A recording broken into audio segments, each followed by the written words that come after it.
What happens if you lied on an immigration form and now you're heading into the interview?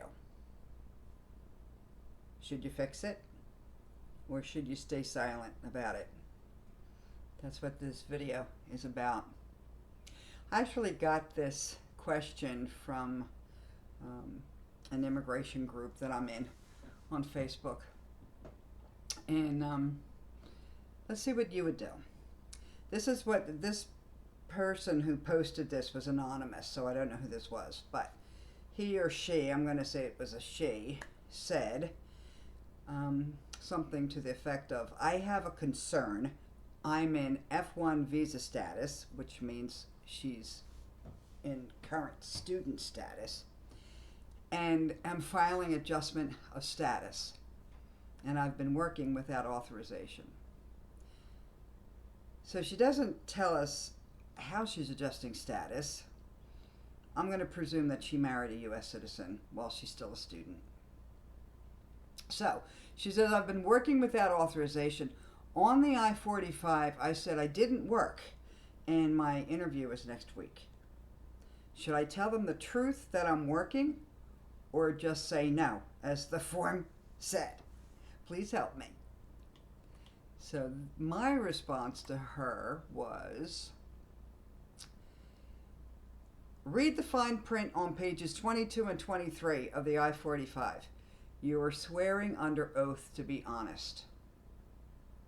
Now listen, adjustment of status applicants generally only sign the I-45 once, right? You get through the whole application, and at the end of the application on page 22, I believe it is, you have to sign off on it. And let me read to you what you're actually signing off on.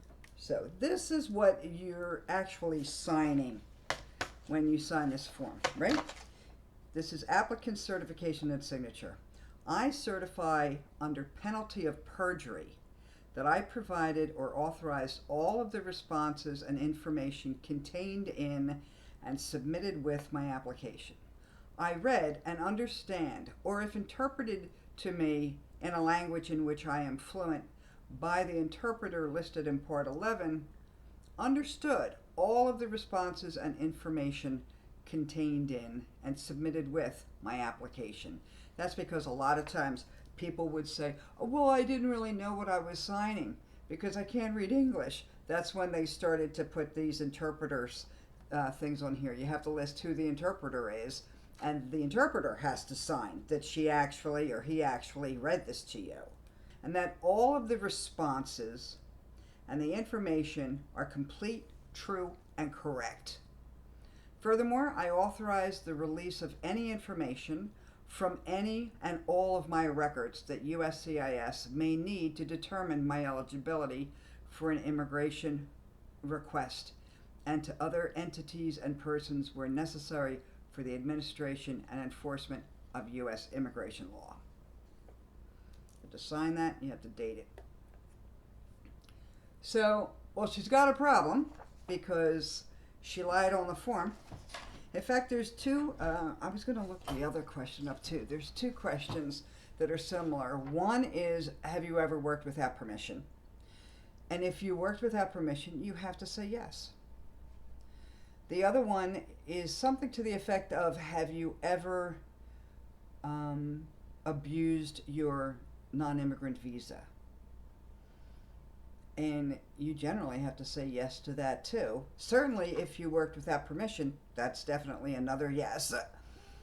Even if you didn't work, but you came in as a visitor, let's say, and you overstayed your visa, that's another yes, because you have abused your visitor visa.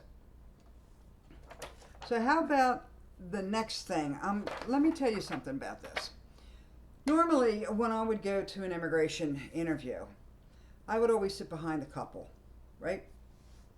And the first thing that the adjudicator always did was made the couple stand up, raise their right hand, and swear that they're going to tell the truth.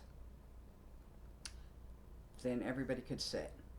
The adjudicator would ask for the immigrant's passport, and sometimes at that point would ask for any additional strike that, any of the original documents, such as the U.S. citizen's birth certificate or naturalization certificate, the original marriage certificate, because when you've sent in all this paperwork, you've sent in copies of these things. And the adjudicator is going to go through that package of stuff, all the questions, and then they're going to hit these documents. The birth certificate of the U.S. citizen or naturalization certificate, or maybe a copy of their passport. And then your meaning the immigrant's birth certificate and the translation of the birth certificate. And they're going to check off that they've actually seen the original documents. And then they'll give you back those original documents. Don't leave the office without them. So when I would sit behind them, let's say I always brought clients in a week, 2 weeks before the interview, and we went through what the process was going to be like, and I also went through the whole adjustment form. And generally, if it's a marriage case, I went through the I-130 with them as well. And just asking questions. Has the address changed? Is there anything that's wrong on this? Did you get your spouse's date of birth wrong? And I certainly paid attention to those two questions that are near the end of the I-45. Did you ever abuse your non-immigrant visa? Or did you ever work without permission? And if they said no, then, I mean, if it were me, that would already be corrected. A lot of times I would have people come in and they had already done their own paperwork. Or they'd had a notario do it. And the notario, it wouldn't be unusual for them to say, you want to say no to this because, you're on an F1 visa, you're on a student visa, and if you've only been a student for like 6 months or so, you're not allowed to be working. Same thing for people who are here on visitors visas. You're not allowed to be working, so just say no. They won't know. Just say no. Just say no. So we hit this spot, and I'll go through this with them, and if I get the slightest tinge of a doubt that when she says, no, I haven't been working, and it looks like she's lying, or if it's a guy, not to be, biased about this, but you got some chances with the females that maybe they didn't work when they came here. Maybe they got married to a U.S. citizen soon after coming in, and she was expecting, then she had the kids, she's been at home with the kids. Maybe she didn't work. That's possible. But the guys, that's the whole reason they came here. They're all working. Now they might have come as a student. This might be a guy, actually, this poster, this might actually be a man. But generally speaking, the guys who come up here, their main purpose for coming here is to make some money and send it back home to the family. So good luck if you're 26, 27 years old walking into the immigration office saying, me, I never worked without permission. They're not going to believe you. They're going to be looking real hard to see if there's a reason why they should catch you in this lie.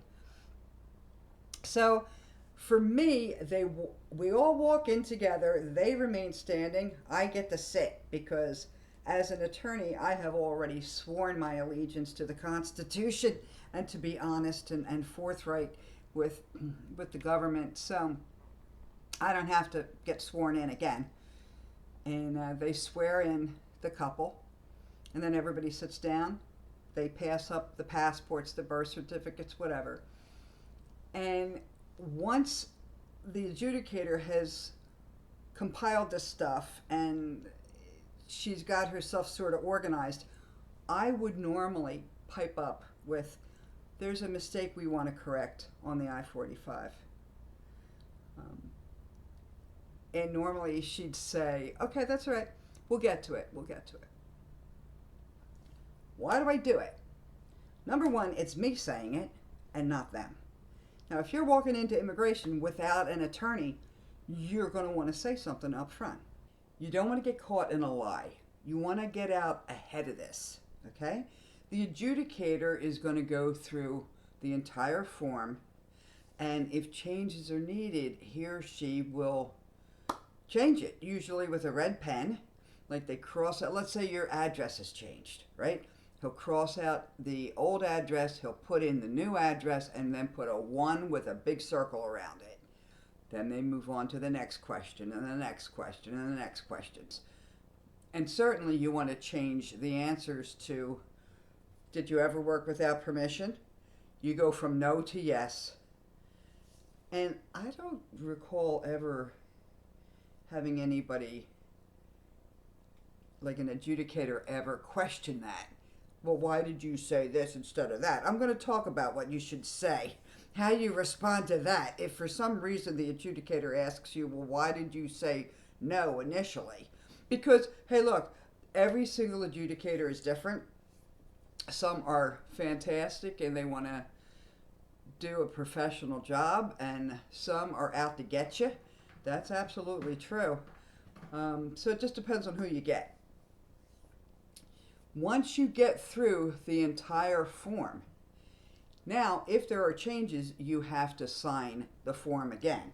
And that's on page 23. I don't know if you can see this, it's probably going to be backwards, right? But this basically says, I swear, affirm, and certify under penalty of perjury under the laws of the United States of America that I know that the contents of this Form I-45, Application to Register Permanent Residence or Adjust Status, subscribed by me, including the, and then it has a box, which you probably can't see, but there's a box that says, let's say, it's a box that requires a number, let's say 3 or 4.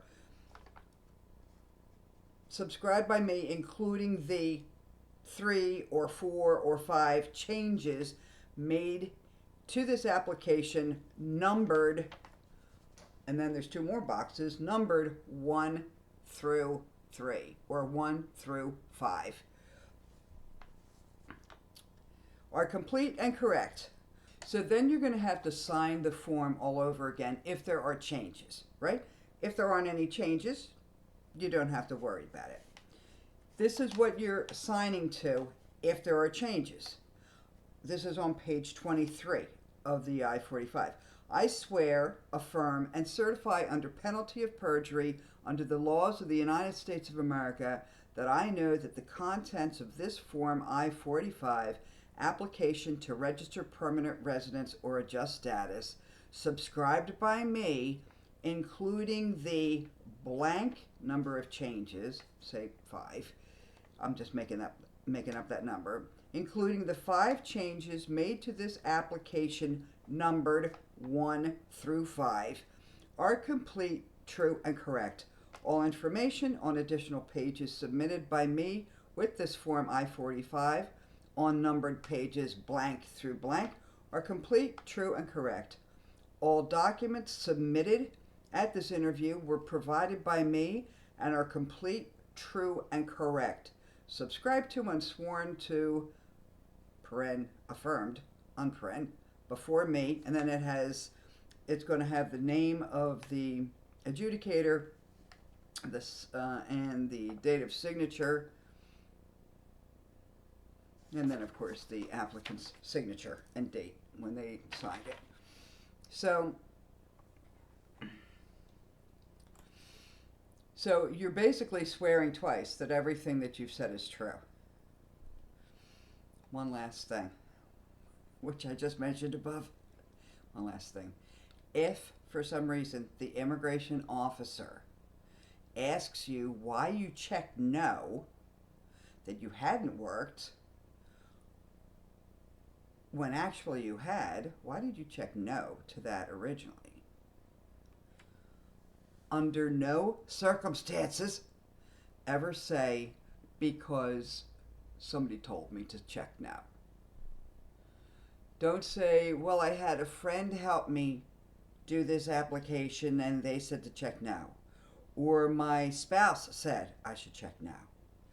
Or there's no attorney who would tell you to check no. No attorney, no immigration attorney that knows what they're doing would tell you to check no. So it's either a notario, it's a friend, it's my hubby, it's whoever. Don't ever say that. It was a mistake. You were confused. You weren't sure if babysitting counts as working or not. You were confused. Don't ever say that you were aware that you should have said yes, but you decided to say no because somebody told you to say no. Because that is a willful misrepresentation of a material fact. And as if you follow me and you've watched some of my other videos, you know that the I-130 generally has to get approved if it's more likely than not that this is a valid marriage. But the adjustment of status does not.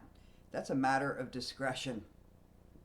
So, careful with that, because even though you might have everything that looks perfect, that one reason would be sufficient for the adjudicator to say, I'm not approving this adjustment of status. And now what they're doing, I don't know if I mentioned this in another one about a leaked memo. What they're doing is you're sitting in this office and it's the husband, the wife, maybe the attorney sitting behind them, and the adjudicator. Adjudicator's at her computer. She's typing away. You don't know what she's typing. She might be checking to make sure that the medical is okay, or the fingerprints have been taken up to date. But apparently one of the things that they're doing is that often these adjudicators are in a chat room with their supervisor and at least one ICE officer.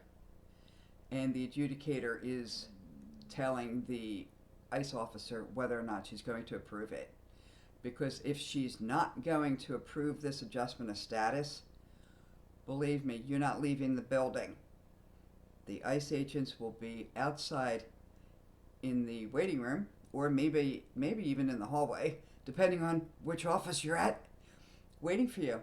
And they're going to take you into the back, detain you, put you in lockup. And then you can figure out how you're going to get bonded out. So if they don't, it's very, very important that this gets approved. And if not, you're going to go into deport. Not the end of the world if you go into deport, because then you have to go through court. It's much more expensive and it's a much longer process. But it's not the end of the line. It's not like they're taking you out of the building and taking you down to the airport. I mean, you do have due process. Try to be as honest as you can possibly be. Be, as they say in Spanish, transparente. Be transparent. Let the officer know that he or she can trust you. Don't try and, like, for instance, I'm just going to say one more thing and then I'll get off. But, I was talking about how, well, she didn't know if babysitting was counted as work or not. Well, it does. If you've earned income on anything, that's considered work. And over the years, I've had more than a few people that thought, well, if it was under the table and I was getting paid cash, you don't have to admit that. Well, look, who you're hiding your employment from, as far as the IRS goes, is one thing. You don't want to admit that you were working cutting lawns on the weekends, but you can't lie to the Immigration Service about it. You just can't. You have to be honest with them. And I've always said it's better to say yes, and they'll ask you about it. If you said yes, they're going to say, well, what were you doing? You can then explain what happened. It's much, much better for you to say, yes, I was working, and then the adjudicator asks you, well, what were you doing? You said, well, I'm staying with my cousin, and she's got 2 little kids, and I babysit the kids during the day when she and her husband are at work. And they let me stay there. They're paying for my room and board, and they give me, like $100 a week or something. And I wasn't sure if that's considered employment or not, so I thought I'd say yes. Better to do that and have the adjudicator say, yes, that is employment, than to say no and then later have to come back and say, maybe I made a mistake with this. Just saying. And because this will come back to bite you. If they decide not to approve this adjustment of status and now you're in court and you're finally having your big day in court, meaning your individual hearing, that could be 3, 4, 5 years from now. They have your whole record. And if you're going to, one of the things you're trying to prove is that you're not going to become a public charge and that you've been employed, you have to lay out all of your employment. And you put this down because you have completely forgotten that 4 years ago you told immigration that you were working. Because you completely forgot that 4 years ago you told immigration that you hadn't been working. And now you have a lawyer, because you're in deport, so hopefully you have a lawyer, and they say, no, they want all of your employment since you got here. List all of your employment. Now you put this employment down, right? Now you put this employment down. Now you got a big problem. By your own admission, you have lied to the Immigration Service. You have willfully misrepresented a material fact. And just like the 485 can be denied by USCIS, based on its discretion, a judge can deny it as well, in which case now you have a big problem. At that point, you have a big problem. So please, the lesson, just be honest. Just be honest. And when you go to the interview, correct. If you made a mistake, you didn't purposely lie. You just made a mistake. You were confused. You weren't sure. You just made a mistake. Fix it at the interview.